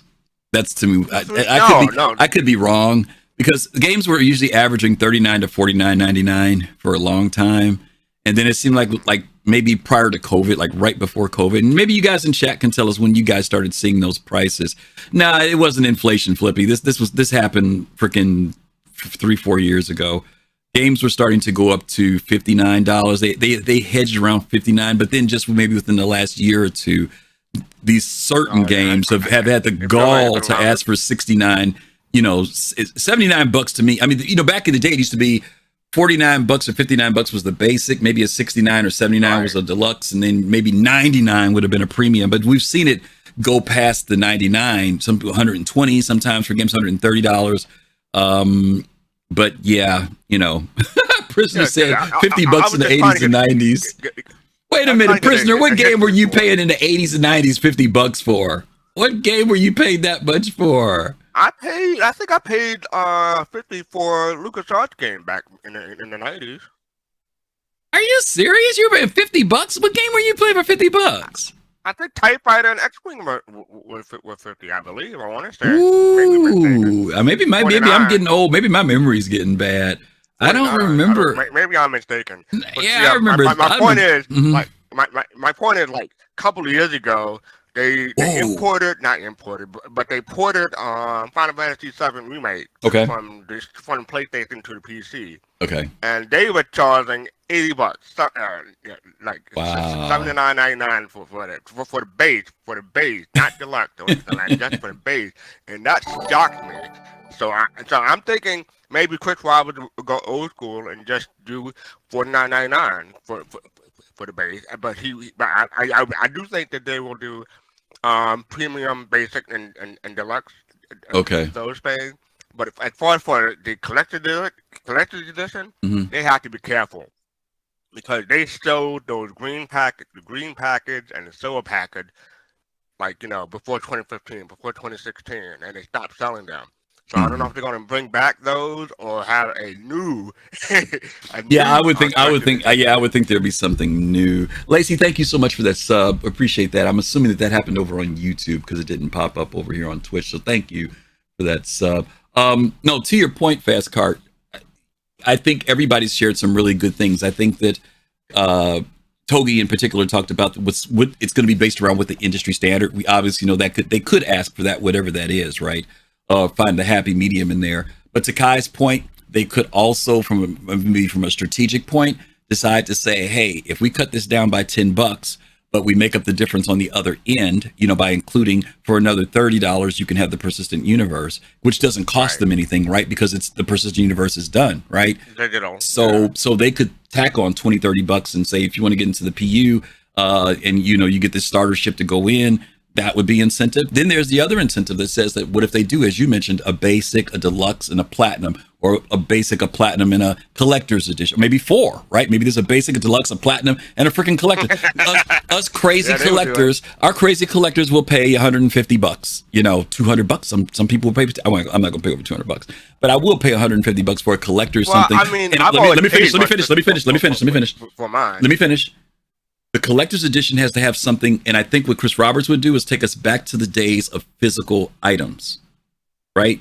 Starfield, when they did theirs, they gave a patch, a USB thing that you could plug in the game, but they gave like the watch, right? I don't think they're going to go that route. I think they could go that way a little bit, but you have to justify. People paid $300 for that Starfield box, right? What do you think people would pay for a collector's edition if it had some physical items in it? I think if they went with a known brand and started to put out a joystick, they would make a killing on it. Oh, come on, Fast Card. They're not going to put out a joystick. No, but I think I'm hoping that if they do another collector's edition outside the silver box and the green box, that they tell people what the silver and green box is, because you're sharing information that people have no idea what you're talking about. Okay, but I'm saying, like, if they do, I'm hoping it'll be cheaper, because I would definitely get 2 collector's edition boxes. Even though tell people what the silver and green box are. They don't know what you're talking about. So what they were like before 2016, they had what they call physical packages. Basically, they were the collector's edition for Squadron 42 Star Citizen, because you get both back in the day. But you would get like they have like a vinyl with ship models on it. You get like a USB stick. We're supposed to have the game on it, but that was back in the day that they were thinking that like maybe a 20 gigabyte or 32 gigabyte stick. But if they want to put the whole game on it, it'll be like 128 or whatever now. But we'll probably get like a 32 gigabyte stick with the game launcher on it. That's what most people are expecting. Yeah, and other tidbits, like you get a map and whatnot. It was eventually like a collector's edition. Right. There was going to be the Star Map, the making of Star Citizen documentary, the USB port, the soundtrack, the musical soundtrack. Yeah, they're going to put the soundtrack on a CD, and who used that anymore? Yeah, but we're naming all these different physical items that you were going to be getting in these packages, which for some people, like I have my old Constellation Andromeda package that has like about 17 items in it, that are supposed to come with it. Some virtual, some physical, and that's what Fast Card's talking about. They stopped offering those quite a while back. Okay. Yep. Yeah, so so I'm hoping that they'll either bring those back or get new stuff with a small price increase for those who already had it. Okay, gotcha. Yeah, and people may be interested just to have it. They may be interested in it. Okay, buddy. Thank you very much for bringing the history. I do want to say, Captain Truitt fun. Where are you? This is your topic, man. Yeah, I know. Play gaming. He must have went to go. He was here when the show started, so he must have went to go do something. So, yeah. All right, but no, thanks for stopping in, bro. Appreciate it. No problem. Alrighty then. Let's see. Let's get to our next one here, gang. Because I got a video I want to show you guys today. I want to make sure I get to it. We're already a little bit over time. Here's the next one. When is Star Citizen 1.0 ready? I just watched a great video. It's amazing. Sometimes I come up with these ideas and then somebody else comes up with it too. And I'm like, hey, I'm on the right track. Ray's Guy put out a video, I think today or yesterday, on this topic about what is it going to... Well, his video was about what systems need to be in the game for 1.0. And it's a very good video. If you guys get to check it out, look at it. He kind of is... We're kind of... Some of the things we've talked about are kind of in line with what he talked about too. So yes, I would say that. Prisoner, you're right. I thought about it a little bit. I had to go back in my head and think, and I'm like, yeah, there were games back then that were $49.95 that were PC. I had to think about it a little bit. You're right. It was that high back then. So, and in Fast Card's question was, when did they start jumping up to $59 to $69? And I still feel like it was like maybe within the last 3 or 4 years, but I could be wrong. But thank you, Prisoner. You're absolutely right. Games were that high. I'm getting old. It just doesn't seem like it was that long ago. Anyway, back to this. When is Star Citizen 1.0 ready? So the question for you guys is based upon, when is it ready? Okay, let me do some reading here. Let me help you out a little bit here. This is from Chris Roberts's Chris Roberts' letter from the chairman. He says, while we recognize that there is no definitive finish line in the online MMO, that we will always be adding new features and content for many, many years to come. Star Citizen 1.0 is what we consider the features and content set to represent, quote, a commercial release, end quote. This means that the game is welcoming to new players, stable and polished, with enough gameplay and content to engage players continuously. In other words, it is no longer alpha or early access. Sorry about that word that's in there. Means I didn't erase all of whatever was there before. There is more to this though, so don't worry. I'm gonna keep going a little bit. I just have to, my OCD kicks in. I just have to fix things like that because it drives me crazy. Okay. Much like we planned out Squadron 42's drive to feature complete and the upcoming content complete status, we spent significant time looking at what Star Citizen 1.0 means and what it would take to get there. Now, here's my question. What technical gameplay features and careers do you feel need to be included with a commercial release of Star Citizen, the persistent universe? Okay, real straightforward question, gang. We know there's some things that aren't there. What is it with my writing? I must have been really tired last night. What is it? We know there are things that are not there now. So please don't come in saying, well, there's a lot of stuff in there that's not now. Yes, we know that. My question to you is, what do you feel would make the game? And let's get past technology, okay? Because that's obvious, gang. Don't talk to me about server meshing. Don't talk to me about Vulkan. Skip all that. Let's assume that the game is stable and playable. I want you to tell me outside of technical. I'm still technical again. I want you guys to tell me, because I want to get, if we get on technical, it's going to take too long. And that's kind of automatically assume that those have to be in place. You guys tell me what it is you think needs to be in place for Star Citizen to launch and be a viable, successful product. Kai was first one in. Let me bring him in. Kaboom. There he is. What's up, Kai? Hello. Hey. So let's answer the question as you originally posed it. Okay. When 1.0 release? The answer is X plus 4 years, where X equals tomorrow. No. I never asked when. I never asked when. I never asked when. Okay. I just, my original question, let me go back to it, just make sure I read it right, because I hope I did. Oh, right. No, when? Yeah, when I meant when, I didn't mean time-wise. I apologize. No, but I did say when. I shouldn't have said when. Yeah. I should have said, what does it take for it to be? That was my mistake. What does it take for it to be ready? The honest answer, I still think that my answer was better, but whatever. The honest answer, like not screwing around, you have to have all of the major game loops. Okay. And I think 4 systems. For me, if you have all of the major game loops, you have 4 systems, and you have the, all that server meshing, all that stuff. That's enough. Give me a game loop. Give me a couple game loops. Give me a couple game loops that aren't in there now that you just as examples. Like what would you want to see gameplay wise or game loop wise?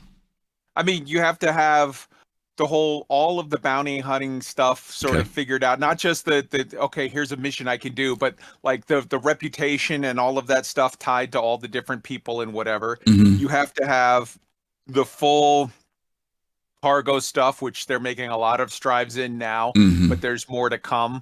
You have to have the full salvage. I'm not talking about salvage as it exists now, but salvage as it would exist. I mean, they're saying there's still more to do with mining. So right. More. Right. I will make one distinction that I think a lot of people won't like, but whatever. This is my honest opinion.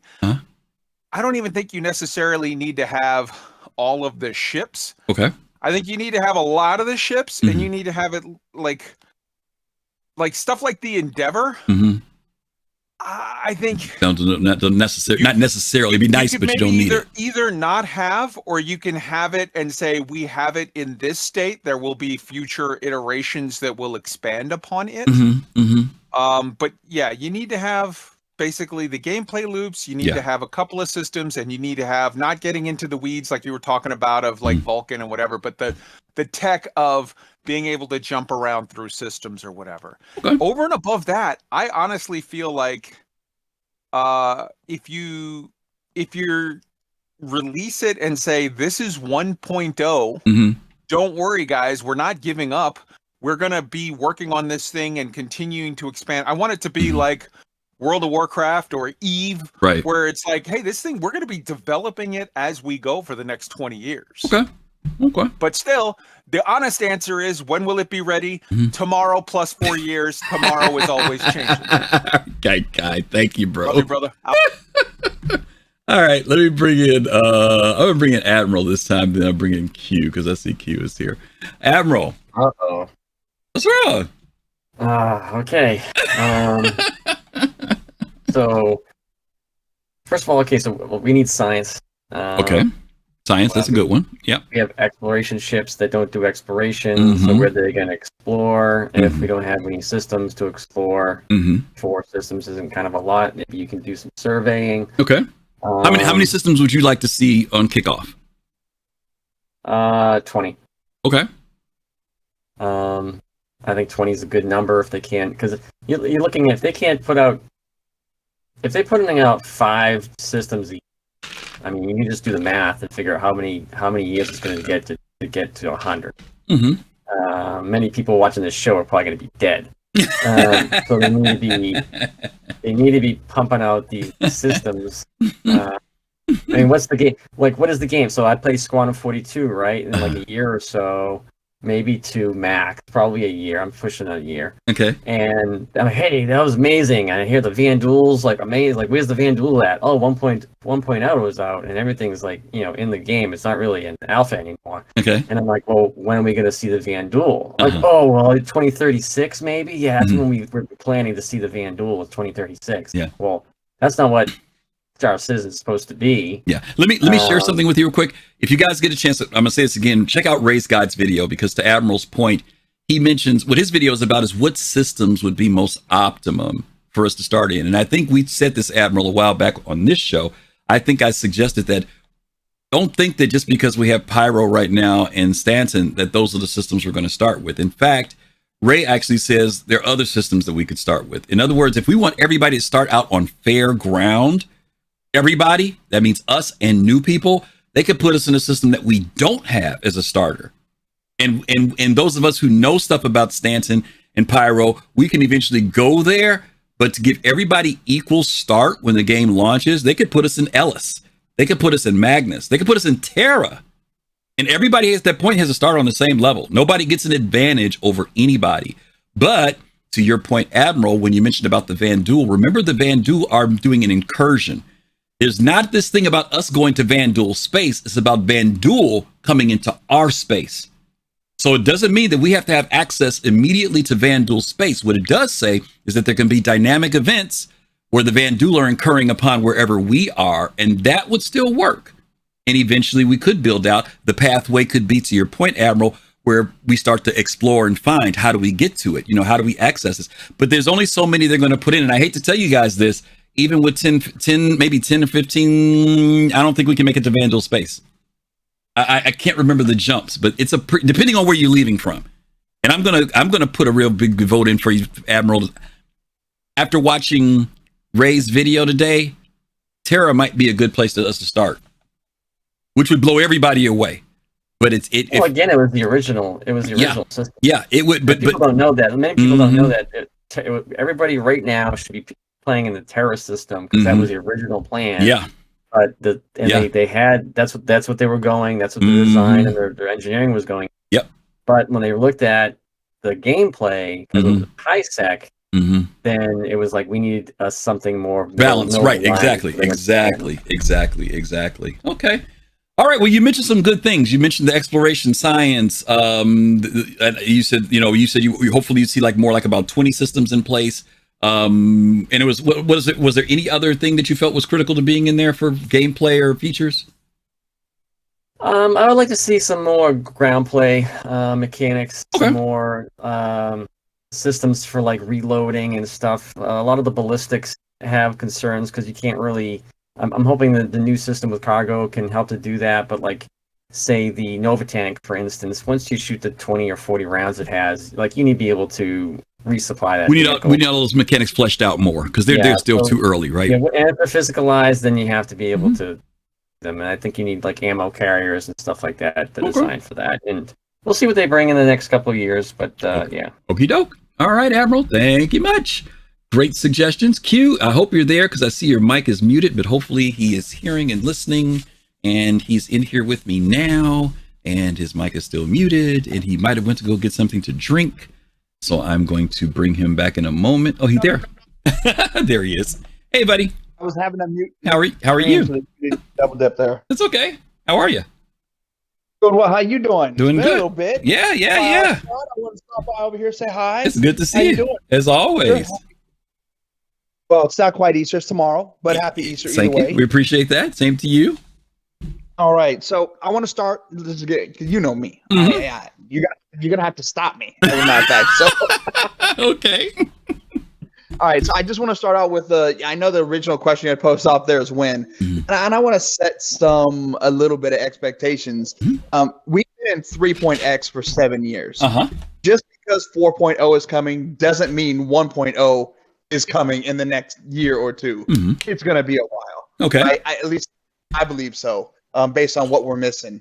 Now going to your second question, kind of some of the stuff we mentioned. Other people are going to mention some of the obvious things, amount of systems, things like that. Personally, I don't think we need more than 5. Okay. Quite frankly, we already, Stanton alone has more play space than any other MMO out there. True. And so if they wanted to, it's just about content density more than anything else, right?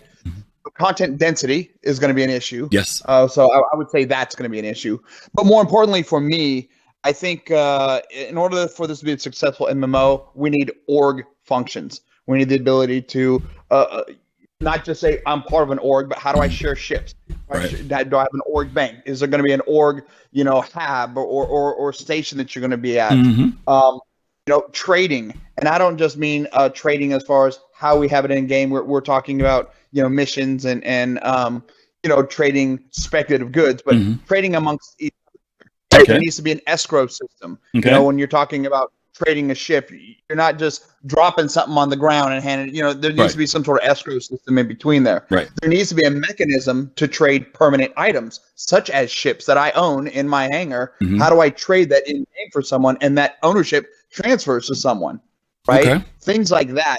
There's a lot of things that when you think of a traditional MMO, we need in this game. Okay. We need a lot more content. Now, I think that's going to be a big focus of the next couple of years is throwing content into the game. But there's not a lot of content. There's a lot of sandbox.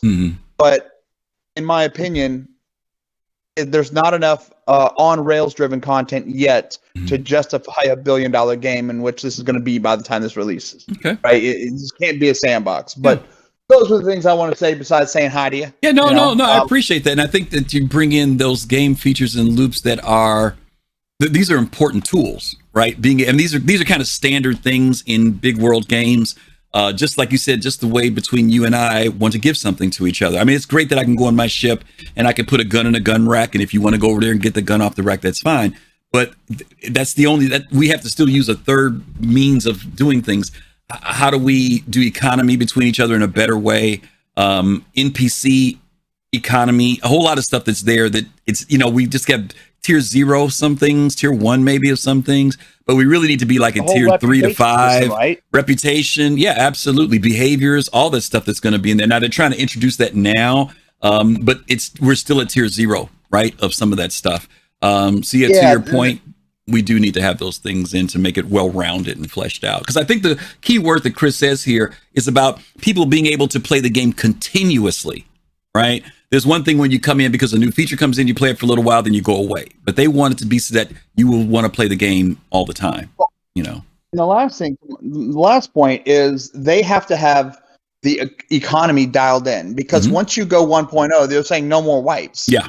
Right. So you can't be like, oh, we have an economy. We got some sort of a glitch over here that allows you to make 10 million. Well, they're not doing wipes anymore. Yeah. So that needs to be dialed in, know. And one of the things I think they need to do is figure out, and at least from my standpoint, what I would do is I would first standardize how much something costs in real life money to how much a UEC is going to be. Yep. Absolutely. And then in-game prices need to reflect that. And then you determine how much per hour people they want people to make, right? Yeah. It's a system. Right now, we're making way too much money for what I think they want to do, right? So I know all these things are little, but each of these things take this iteration, which could take a year or two alone, right? I mean, that's the kind of stuff that we got to get through. That's why I don't think 1.0 is coming in the next 2 years, right? Okay. It's going to be 3 to 5. I'm going to wager you a bike. Here's my wager to you. Because I understand where you're coming from, but I think that you're basing it on previous history. And I'm going to tell you why I say that. I'm looking at the escalation of what CIEG has done since CitizenCon. They've been consistently producing with the energy that they did when they said we're going to put the teams all on Squadron 42. And we are getting things trickled to us. And now they've said we're reversing that and putting all the resources now and focus on the persistent universe, because they know that the community has been waiting 10 freaking years. They don't have the luxury to operate at the speed and production that they've been doing for the last 10 years anymore. If Squadron is going to come out within the next year, the persistent universe has got to be ready for it. They're not going to play Squadron and the PU is still funky, broken, and unstable. They will lose people. It is important that people can play Squadron, and when they finish it, in order to keep them into the persistent universe. So I'm going to give you 2 years. That's what I'm going to give you. I want to start by saying you are 100% right. Okay. Having Star Citizen having Squadron 42 be the feeder into the PU is vitally important to the long-term success of this game. Okay. I will give you that. Okay. I think within 2 years the game will be much more playable. Yes. But yeah, I'll bet you a bike. I'll bet you whatever you want. All right, we'll go for a bike. We'll go for a bike. All right, whatever the hot bike is at the moment, we'll go for a bike. Okay. Write it down, Chad. It will not. I promise you, we will not have 1.0 before 3 years. Okay. At minimum. All right. Minimum. We'll keep up with each other. Don't worry. All right. I do think the game will be much more playable. Yes. By the time Squadron comes out, because I think Squadron's going to be announced for probably holiday season of next year. Is what I think is going to happen. The end of this year, they're going to announce a release date. Okay. And if they were smart, you can't make it in that GTA 6 time frame. That just blocks them out. I mean, just from a business standpoint, that really kind of locks them out there. I know they're going to be aiming for Game of the Year, so that's going to be a tough one next year on how they determine if they even release specifically next year, or they go January 1. Yeah, we've been talking about that, whether they're going to worry about the industry or whether they're just going to do their thing. We've been wondering about that too, but that's a good point. But we'll talk about that later. Listen, love to the family, love to that baby, man. Okay, thank you for stopping by as always. All right, Q, take care. All right, that's a good guy there, y'all. Q, I love him and his wife and the little one. Oh God, they're so awesome. I forgot who was next. I think Togi was next. Let me bring Togi in, and then I think Almost was after that. I don't know. Hey, Togi, you back? What up? Hey. I want in on this bet. Okay, you want in too? All right. I know you're wrong. Okay. I heard that. I was like, why is he getting a free bike? I want one too. Okay, if you want it on the bike, we'll do that. We'll do it. This is what I'll do. All right, I've got an extra arrow. If Oh you're my right, God. I will give it away on stream. Okay. If I'm right, Okay. I will give it away on stream. All right. Okay, fair enough. So what are some things that you would like to see for a 1.0 release? What do you think should be definitely included in it? You know, we know we can't get everything, but what do you think we should get? Everything. Okay. Fair enough. I mean, like everything that's not a planet. Okay.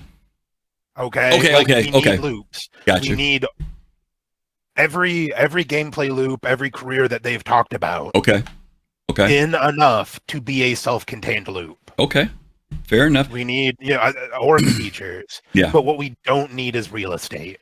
Okay. So let me ask you this, because this is the question that a lot of people are asking. Because I hear people say, well, how are they going to get 100 systems in? We know that's not going to happen. So what do you think what's reasonable for you? Because you're right, real estate is big, and the Q just said that we've got so much real estate. But what do you think is a good, that would, in other words, create the economic loop, keep the interest, create enough room for exploration? What do you feel? Two systems? Stanton Pyro. Depending on what they are? Okay. All right.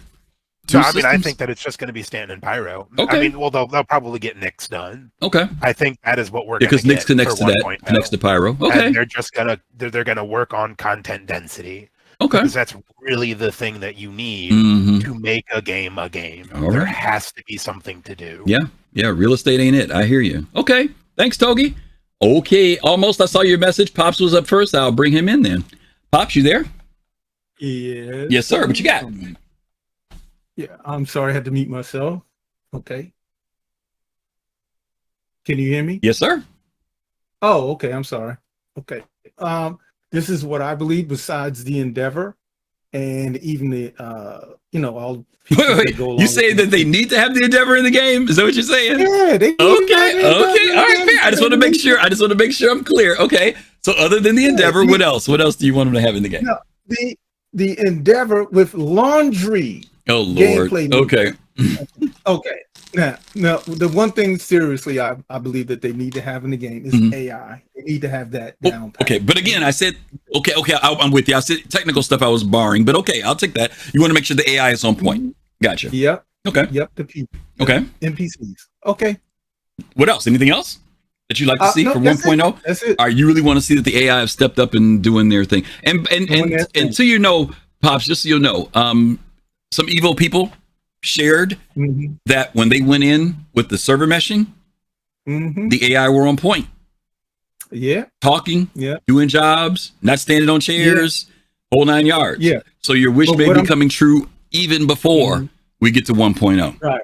Okay. Right. But what I'm talking about with 1.0, I don't know if this part is in play. I'm not talking about I'm talking about them shipping and moving things around. You mean the full-blown thing? Yeah, they're doing jobs, all the whole 9 yards, flying ships, all that stuff. Okay. All right. Good stuff. All right, Pops. Thank you much. Okay. All right. Let me bring in Almostova. There he is. Almost. You there? He was here. He's muted. Yep. There he is. Hello, sir. Hey there. All right. So I have to beg to differ on the whole real estate thing. Okay. Real estate is actually the number one most needed thing. Okay. I think not in the sense that planets, but I mean housing. That's what, because here to your point, when we say real estate, I'm not talking about housing, just so you'll know. We're talking about, there's a lot of people in the community who keep saying, well, they promised 100 systems. You know what I mean? They're looking at that way real estate. But to your point, absolutely. And I think that's what Q was saying about, or whoever was, or somebody was saying that they could put a whole lot of stuff in the systems we already have. So I agree with you. Yes, absolutely. Real estate like that. Yeah. I think putting that one system, it will filter out through all the other systems. That's the hamster wheel needed that makes people go out and collect, or that makes people, oh, I want to hijack your ship because you have stuff on it that I want, so my org can build a larger base. Fair enough. Yeah.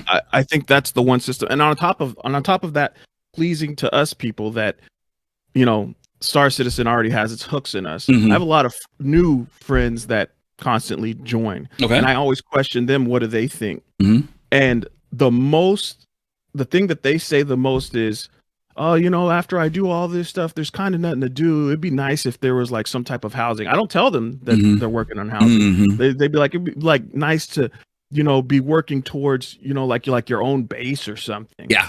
Yeah. And then after they say that, that's when Then you hit 'em. They're working on it. But Okay. I mean, like, I think that's the hamster wheel needed. Yeah, to because it say drives a lot of other things. It drives economy. It drives a whole bunch of things. If you're able to do Yeah. that, absolutely. I think that's a great one. Okay, thanks. Almost good stuff. Good stuff. Last but not least, we're going to bring in Flero, and then we're going to do our video for the day. Flero, you there? Hey, how's it going? Pretty good. I was reading the question. Uh-huh. One technical gameplay stuff. I think like, economy for sure. Okay. 1.0. Mm-hmm. Base building for me. Okay. Like AI working properly, but I think server meshing is, I mean, like I've tried the server meshing on Mhm. that patch, and yeah, like they were working. So Mhm. they will come sooner for sure. Mhm. I think like the biggest gameplay I definitely want to see, and I really hope this comes online, Mhm. but it is being able to explore unknown parts of space, like navigating through, like creating your own wormholes to go to these unknown places. And it could be like any corrupted like planet or something like that, where there is a mineral that you can collect and you can sell in the black market for like a high price, like pretty much high risk, high reward. Gotcha. Like I would love to see that type of things. Like if you take like the maze from the prison system and incorporate it into, something like that, combine it with like what they showed off in the Squadron video with like the, lightning charges coming off like those space walls and stuff like that. Yeah. Just make that, adventure. Yeah. Something that will make you go, whoa. Yeah. Like, okay, we're really here. We traveled this far. We spent this much fuel. It's time to collect this. Interesting. I was thinking when you were just talking about being able to find places to explore that maybe we don't know about, because I've always hoped that when CIG puts out the game, let's say we go with what we got right now, right? We've got the Stanton with the 3 gates in it right now, right? Pyro and Goss and Terra. I would hope that once we go through one of those portals and we get on the other side, we have the star map, right? If you're part of the UEE, you have access to navigational information that's there already. But boy, oh boy, wouldn't it be great to know that you have let's say you have a ship like I'm going to pick a random ship, the Odyssey, right? And your Odyssey scanners detect that there's some type of anomaly out in space. And, but because you're in a science vessel, you can detect that there is a wormhole, right? We're not talking about one that's based at a station or anything, but there's a wormhole out there. Something lets you know that there's an energy pattern that says there's something out there. And once you get there using your equipment, because you have that type of ship, right? You're able to detect that. And maybe because of that, there's no gates, there's no stations around it, but you enter through there and you end up stumbling upon another system that CIG has put in that we didn't know about, right? And you find it that way. And guess what? If you don't have that type of equipment or access or friends who doesn't do it, then you finding that wormhole, maybe because now you have to go get a ship. Because you know how some of our ships have areas for scanning and radar, but they're not filled in. Well, maybe I've got to get a certain type of scanner, and maybe it's only a class 3 scanner that is able to detect an anomaly like that. Then I have to get the data from my friend who's a data runner who says, here, plug this into your computer, and this will help you find that particular wormhole. There's a lot of gameplay loop, right? That could be created that allow us to expand further into the game without CIG coming out with an announcement and saying, well, we've added 5 new systems in the game, and here's the way you get in them, right? I would really hope they unfold it. Like an NPC, kind of like a data runner, or like some kind of like NPC that's just kind of like, hey, like you're looking for like a really, like, I don't know, high risk, high reward type of thing. You look like a type of adventure to do that. Yeah. And then they can give you like some keywords. Well, I've heard of rumors about this anomaly in space. Right. And I've heard that you need a tier 3 blah blah blah blah type of engine to detect it. Yeah. The was it Odyssey? Yeah, Elite is the Elite Dangerous in Odyssey. When you would go to the space station, there would be people there in the lounge areas having conversations, and you could overhear hints that they would say. They'd be talking, but they'd be dropping hints to things that were in the game, right? Yeah. CIG said that the same thing's going to happen at Wally's. There's a guy who works behind the bar that you'll be able to go up to who, if you do certain things, I don't know if it's buy a certain drink or say a certain thing to them, I don't know what it is, but you will unlock being able to get information from that person. So yeah, absolutely. You know, they could set that up in the game and it would be very, very, very cool stuff. Okay. Have you played Star Wars Fallen Order? Or not Survivor, sorry. Not yet. I'm in Fallen Order still. I'm still playing it. Oh, okay. Then I cannot mention Admiral Kusanagi. He can't wait till I get to Survivor. So, but yeah, I'm getting there. I'm on Dathomir right now. I'm trying to get finished with the game. Yeah, because there was something, I won't say it, but there's something like what we just talked about in there. The rumors, this and this and that. Okay. So to see something like that, it would be incredible in Star Citizen. Yeah, that would be cool. All right, buddy. Thanks, Flero. No worries. Okie dokie. All right, you guys gave us some good stuff here. Okay, we are, what time is it? Okay, we have 15 minutes. I'm going to wrap this up by 4 o'clock. So this next thing, one of the guys at Area 18 already does that. Yeah. Let me share with you guys about, we're through with Star Citizen stuff per se, a game that just this week has been popping back up again on our Discord, and other people have been doing it on YouTube. And that is Starship Simulator. Some of you guys may have seen this game before. If you haven't, I want to show it to you. And the reason why I want to show it to you is that I've been following this game for a little while now over their development period. I saw this a long time ago. I think Obsidian Ant did something on it. Then I started following them. And then a few months ago, about maybe 6-7 months ago, they put out an update. But then they just recently put out a new update. And I want to show this to you guys. Now, this game is a Kickstarter. Like, I really want to tell you guys to check out another Kickstarter. But I do. Because for those of you who are really interested in simulation, because we've been having these conversations recently about Star Citizen, you know, when is it real enough? Is it too real? Is it rule of cool? You know, where's the line between the two?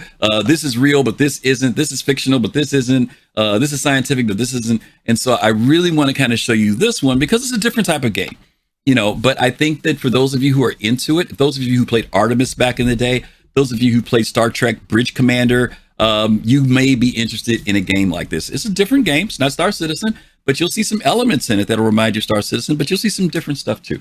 So I want to show this to you guys real quick. It's this most recent trailer. Fastcart put the link in already for you guys. You can check out their Kickstarter if you want to. I subscribed to them a while ago, or I backed them a while back, and they're making progress. And I think by April 24th is their cutoff time. So that's the other reason why I want to share this with you. I think a lot of people don't know about it. So let me let you guys take a look at this, and then you can come in and talk to me about it if you want afterward. Hello, and thank you for taking the time to check out Starship Simulator. My name's Dan Govia, and I'm the developer behind the project.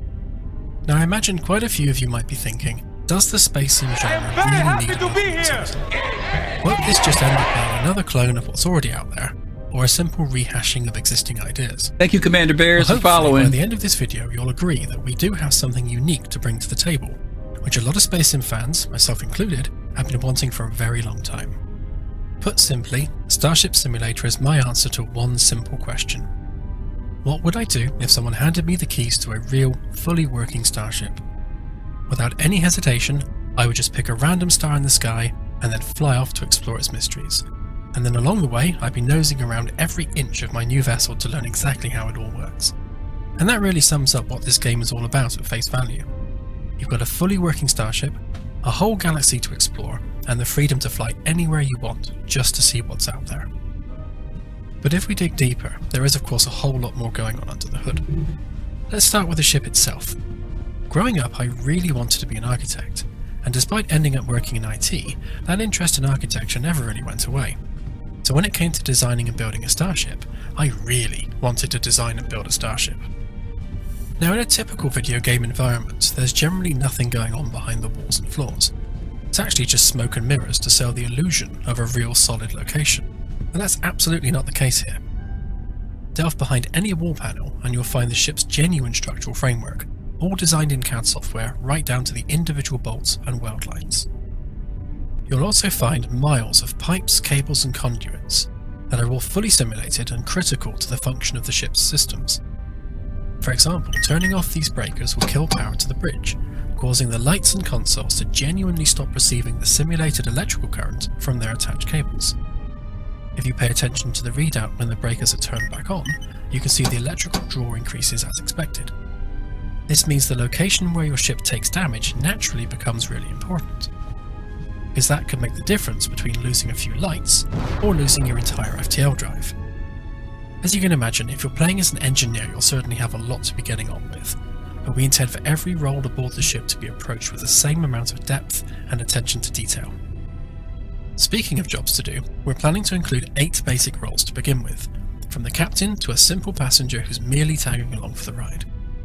Each department aboard the ship will have a rolling task list, and both players and the NPC crew alike will work through those tasks to keep the ship up and running smoothly. The tasks themselves won't be arbitrary though, they'll be generated on the fly depending on the ship's actual needs.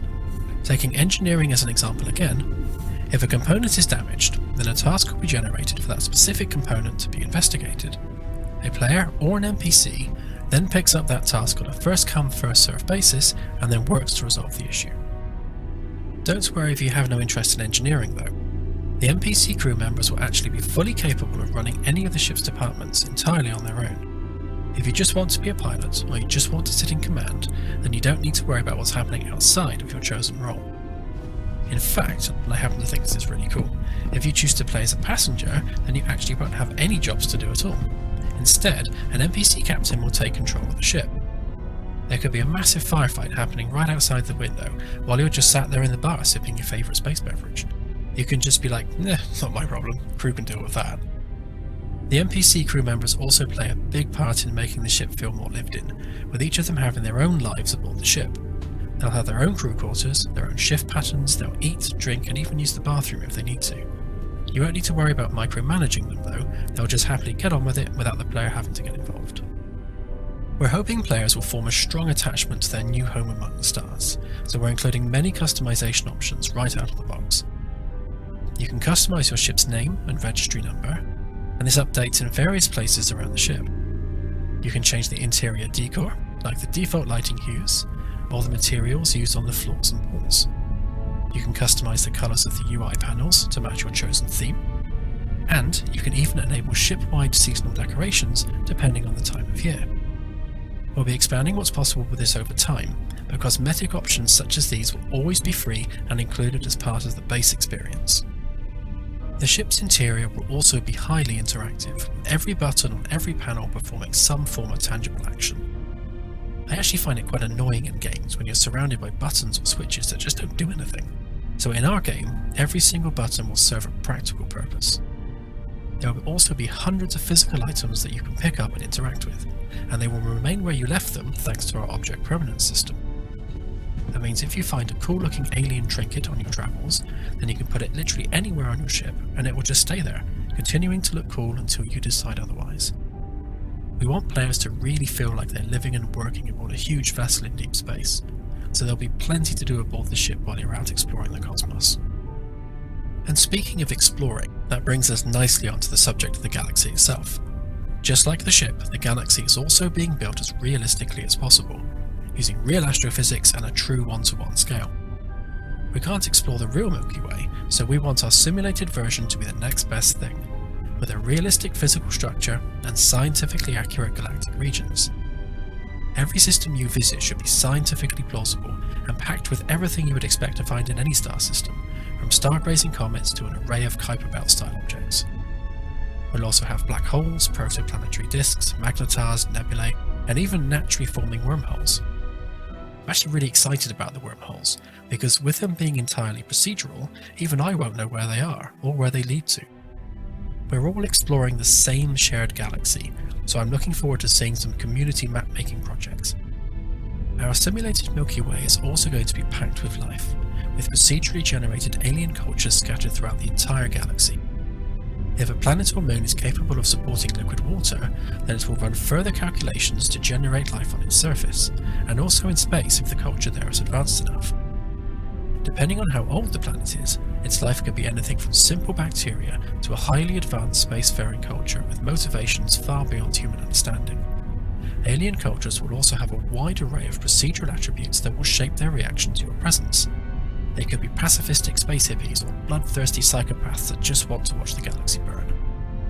We'll also be procedurally generating their political structure, their history, and many other details to make each new culture you encounter different from the last. And that last point is actually very important, because with a game that focuses entirely on exploration as its main hook, diversity of content is critical to maintain the joy of discovery. We're taking depth of content very seriously, and depending on how well we're funded, our intention is to create a team of developers whose job it will be to focus 100% on just creating new content for the galaxy. I will not personally consider our job complete until every single star system generates something new and interesting to discover. So how do we actually get out there and find this content? Well, most of the time you'll navigate the galaxy by first scanning the stars in the local vicinity, and then select the target of interest to send to the helm station. Alternatively, you can just point the ship in any random direction you like, and then spin up the FTL drive to see what you might stumble across. Our galaxy is a continuous, borderless, three-dimensional environment. And that's another important point actually, because if you pay attention to the stars outside of the window, you'll see that they are actually all drifting past in real time. This means we are genuinely traversing galactic space. So we can change direction whilst we're at FTL, or drop to sublight engines anywhere, at any time. Having an entirely physicalized galactic space like this opens the door to numerous possibilities. We could have a stranded alien vessel out here looking for assistance, or rogue planets lurking in the darkness between stars. It also means that multiple forms of FTL travel will be easy to implement in the future, from Alcubierre drives to hyperspace or jump gates. In fact, different alien races will get around using different techniques, and you'll eventually be able to retrofit your ship with their technology, so you can travel the galaxy in the same way that they do. So hopefully that gives you some idea of what it is we're building here. There is of course a lot more I could go into, like the multiplayer, VR, planetary landings, or even our planned D&D style Game Master mode for role players. But Claire, my co-director, and more importantly, wife, has insisted that I keep this brief. So the most important thing to take away from this video is that this is a space exploration game, designed and built by someone who has spent tens of thousands of hours exploring in all the other big space sims over the years. This is in every way our dream project, and we're definitely not stopping until it's done. I'll close by saying a huge thank you again for taking the time to check out Starship Simulator, and I'll see you guys out there exploring the stars. Okay, very, very cool stuff. I want to just give you guys some background on this. Normally we don't do a big thing about promoting other games, but I wanted to share this because most of you who are here are already in a situation where you're supporting Star Citizen. I just put the link in for the Kickstarter. If you want to find out details on this, you can just follow it. What I will tell you is this: you can go on Steam and get the demo for this, and get the demo and try it out. And I think you'll be pretty amazed that for this guy to throw this thing together, it's been really good. And we've seen other companies, people who've done, like we just mentioned about Helldivers, Valheim, small team folk who get out here and produce stuff that is just simply amazing. Visually, this is amazing. They're still working on it, gang. So he's talking about what they want to be able to do. Kai, I saw your comments earlier. You're right. It looks really great. But the delivery is the issue. But as you guys know, in order to deliver it, they need funding. So do your homework, do your due diligence. I'm not saying get behind it. I'm just saying I was impressed. And I've been impressed since the demo. I haven't gone in and checked it out. Now I've heard that they finally added multiplayer to it, because before it was just you and the NPCs. But I heard that, I think in the new demo, there's multiplayer, or they're going to add it. So yeah, it's just something to check out. And if you think it's cool, again, I think the Kickstarter is only going a little bit longer for those of you who may want to get in on it. There are some perks, as always, that they want to give you if you did it. I signed up as a captain. I took the captain level perk. But I'm really impressed with this. For those of you, and I'm glad somebody mentioned Elite Dangerous earlier, because for those of you who've been really looking for that one-to-one thing with going out into a system, this kind of offers that, which it's not fictional. For those of you into like the Star Trek side of things, if you're a Star Trek person, when you step into here, this is going to feel really, really familiar. It might feel a little bit overwhelming, in fact, because the details that he has in here is like stupidly detailed.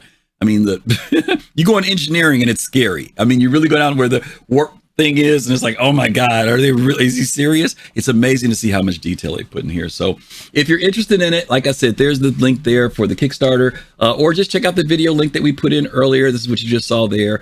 But yeah, a lot of people are following up with this. So I just want to share that with you guys. Nobody's come in to say anything about it, which means nobody else is backing it probably, but maybe there are. I see Q said he's doing it, but again, I just want to share that with you guys as something else to just take a look at that's going on in the gaming industry for all of you space nerds out there. Okay. Okie dokie. That is Starship Simulator. We're going to go ahead and wrap things up here and talk about what we've got coming up next in the world. Before I even get into that, let's talk about today. Podset Saturday. Today is the day where we communicate and support other content creators of Star Citizen. We partnered in particular with Paul Shelley with the Astro Pub, with the Captain's Table. He comes on in about another hour. He's on now, actually. But the Captain's Table will be on this evening. Hopefully you guys will be able to tune in and join him. He always brings in different content creators and people in the community to share great stuff about Star Citizen. Of course, with 3.23 being imminently on the rise and all the work that Eva Cotti's been doing recently, we're all excited about that. So I'm sure they'll have some great conversation there. And then later on tonight at 9 p.m. Eastern Time, we have the OGs of Star Citizen, Relay SC. They're on at 9 p.m. this evening, and they are always very informative, keeping an eye on what's been going on in Star Citizen literally for a decade, long time. So if you guys can get over and check them out as well, that would be fabulous. And on tomorrow, we are it'll be Easter Sunday, and we know that there are many people who will be celebrating and with family and doing things. But for those of you who may have celebrated earlier, those of you who are just chilling out on a Sunday, we will be here for our show tomorrow evening at 7 p.m. Eastern Time. We're going to be doing a show called Just Ships Delayed, Just Ships Denied. We're going to be going through the long list of ships that have been delayed or just haven't come out yet. CIG just has not released them. We're going to talk about them, and we're going to talk about, should they be in the verse? Shouldn't they be in the verse? Are there ships that are like it already, and that's why they're not there? We're going to be talking about that. And if you're into ships, and if you've got a bone stuck in your throat because your ship's not out yet, this will be the show for you to come on tomorrow and hang out with us and talk about it. You know, you'll get to put questions in and share things in the comments and all that good stuff. So that'll be tomorrow at 7 p.m. Eastern Time, our new time. Don't forget, we do start an hour earlier for those of you who haven't been around for a while. Those of you who have, that's when we start our show. So that'll be what's going on tomorrow. I want to say a special thanks to everyone. Sin Zeno, I missed you earlier. Thank you for the resub that you sent earlier.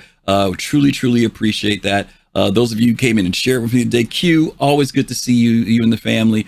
Another great content creator, Carbon Tales. You guys make sure to check them out on Saturdays and Fridays and Saturdays. They're always out, so they'll probably be on tonight. Check them out when they're playing Star Citizen. They're always a great husband and wife team, and they've been great supporters of us, and we love them very much. Again, appreciate all of you. Those of you who are in YouTube, thank you guys so much for being over there. We really appreciate the fact that you guys watch us from the YouTube side. Those of you at Twitch, same thing all. Once again, have a great, happy, blessed Easter weekend for those of you who celebrate that. Thank you again for the support. Don't forget, in 2 weeks, we're going to be on our 200th episode of Soul Citizens, our Sunday show. I think that's like April 15th, something like that, right in the middle of the month. But we'll be putting out more stuff for that. We're going to get you guys set up to head over to see Paul Shelley, the Astro Pub. Don't forget, when you get over there, let them know that you came from us. Don't forget to like, subscribe, and follow, guys. I know so many of you guys have been supporting us, but something as simple as those likes and those subscribes and those follows. I'm not talking about the money subscribe. I'm just talking about just the fact that you just, you're part of our numbers. We really do appreciate that. If you want to throw the money in too, don't get me wrong. We appreciate that. But don't forget, it's so easy to miss those things when you visit and watch us on social media. So don't forget to like and subscribe when you get a chance, okay? Thank you guys again. Thanks for everybody who came in and talked to me today. As always, take care of yourselves. Stay safe. Peace, love, and soul. We'll see you guys soon. Take care. Ciao.